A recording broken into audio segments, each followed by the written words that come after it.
different level. You won't see nobody like me for like 12 other years. You see what they do all the time. I'm different level. You crazy? You can't even coach my type of style. They style is regular. I gave him crazy work. Crazy work. Crazy work. And then look, and the dudes you kept getting all this love to, crazy work. Crazy work. Don't ever try me. Ever. Let me go. This sounds so easy. It's like some man. He's tripping. Hold on, let me ask you a question. Check his drink. He's tripping. Why are you up? Because I got some important shit going on here. What do you think? Boom, the world class.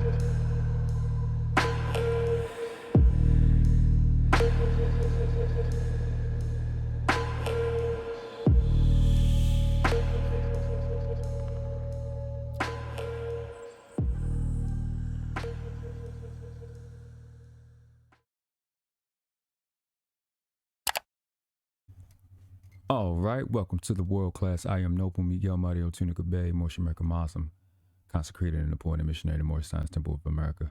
And today we're doing a reaction to a video from Daily Wire. I think it's called the Michael Knowles Show. And we're going to get a good look at the real face of when people have these child deletions or whatever. Ain't gonna drag this thing out, man. Let's just get into the video. He's actually gonna bring her up and kind of show you what, like, the ugly side of these child deletions that I think these children don't, these girls do not understand. So let's just play. There was a TikTok just went viral of a mother who had had an abortion, getting through all of those euphemisms, all the rosy PR that the abortion industry puts out there. I like how he said that, like, because the PR, the advertisement and marketing that goes into these child deletions is pretty sinister, and I like how he called it out right there. Showing people what abortion really looks like for the mother. Does nobody talk about how hard abortions are on a woman?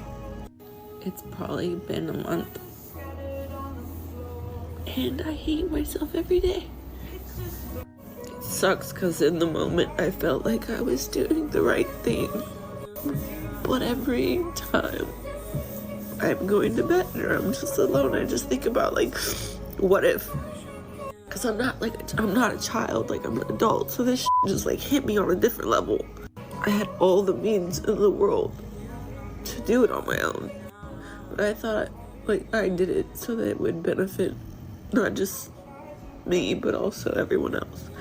And I'm just so broken. I didn't even get the chance to, like, be at home or anything. Like, I just went to work. And I just want this to be over with already. Like, I'm emotionally drained. I can't do this anymore. And so I wanted to let that play. I wanted you to completely hear her spill, right? And this is what I mean. I don't really mean it just jokingly when I say it. When I say these females are walking around with dead souls in their body, I really mean that, because that is what's going to go on, man. They're not gonna. That's what's really going on, man. You've turned the living being into an echo. A whole nother mind is living in your gut now, and you know those past, like, as time goes on, it's gonna eat away at your soul. That you took a soul to do what, though? Like, to do what? Like, you took a soul to be able to what? Live your life? She says, I thought I was doing this for everybody. Well, why didn't that include the child that you deleted? Because it's clear that wasn't the case. And why are so many people's lives gonna be interrupted because a child came? Why wasn't it the same case when you were a child? Like, the audacity of these conversations is deafening. And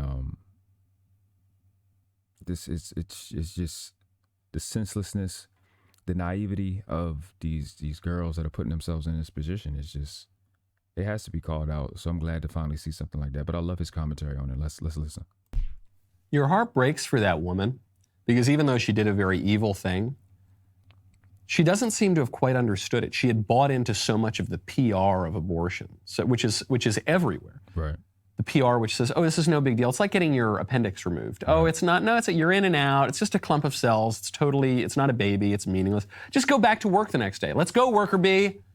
We can't be having you taking any time off to have a child or raise that child. No, you got to make more widgets at the factory. That's your freedom. Yes, that's exactly what I mean. Right. That's the fruit of feminism. That's right. You get the privilege. I like the sarcasm, but at the end of the day, he's dead on. Like, yeah, your freedom is not have a human being and participate in immortality and keep your bloodline alive. Your freedom is being in a place for 12 hours, 8 to 12 hours, and push a button to make somebody else freedom bigger. Yeah, that's what the freedom is. Woman empowerment, work a job. Of killing your children, being pressured to do that by the culture, and then getting right back to work so you can earn a paycheck. Aren't you so happy with your freedom? And she's now experienced this, and she says, oh my God, what have I done? Right. I've done something evil, and I'm not even allowed to, I've killed my child, and I'm not even allowed to mourn it. Right. Damn. I'm sorry. I'm not even allowed to admit that I killed my child. Wow. And I'm not allowed to mourn it because if I am granted even a few days of mourning, then I would have to admit the reality of what abortion is. Bang. And bang, even if bang, I personally am willing to do that, the society will not allow me to do that. That's the other part of it. Is the essentially what he's talking about is societal bullying. You know what I mean? That and predatory nature of society to trick these young children into doing whatever this secret genocide agenda is. And obviously you see these are European people, European descendants. So it's just a worldwide thing, this thing is. You know, anybody can speak up on this. I just think it's probably the most hideous thing in the world to literally dismantle an unborn child. And also the same thing with a born child. I just think it's the worst thing in the history of the planet. It's just, it gets no lower than that. So, yeah, let him finish rocking out. This poor mother, your heart breaks for this mother who's telling you the reality of abortion. She says, I thought it was fine when I did it, but then I went to bed and I can't get it out of my head. Right. The thing that's nagging at you is your conscience. Which your conscience can be dulled through the indulgence of vice, but it's still there. You still have a natural ability to discern between right and wrong. Right. It's still there, and so you still know what's happening. And the way abortion is sold is, okay, here you go. This is the solution to your problem. You got a problem, here's the solution. Almost as if you're not going to have a life afterward. Right. So you go, you do it. I'm not denying that if you have an unplanned pregnancy, that raises all sorts of anxiety. That's what the abortion industry preys on, is women's stress and anxiety and fear for the future. Exactly. So I love how he's just hitting it dead center.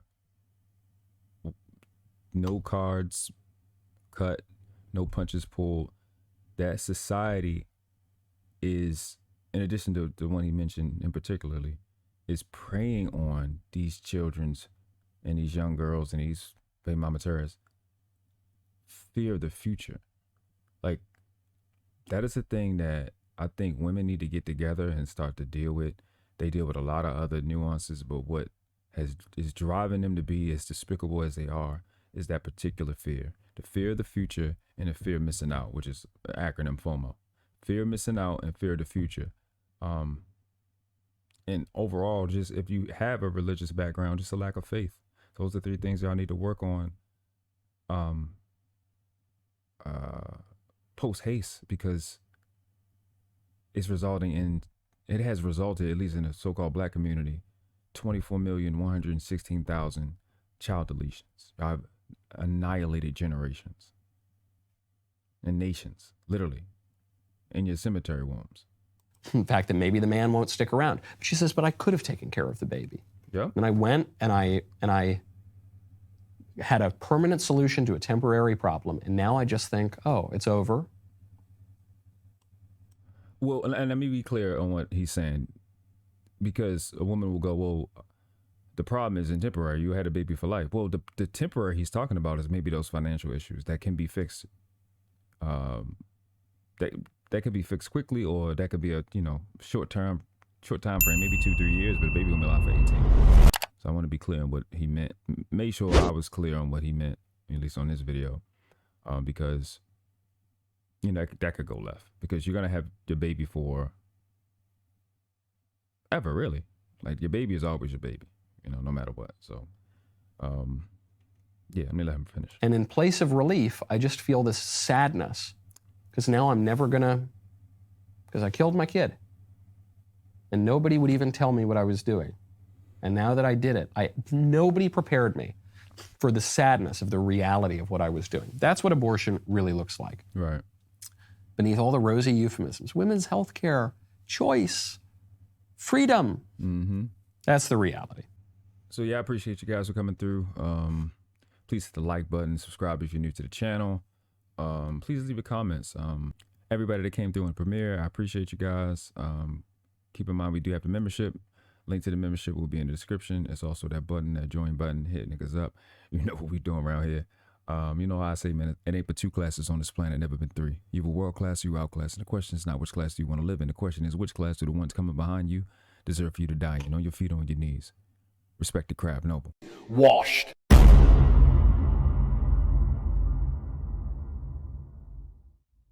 Like, we weren't supposed to come up with something this clean. Like, something happened. What the fuck? These are the things.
We didn't do this because we like you.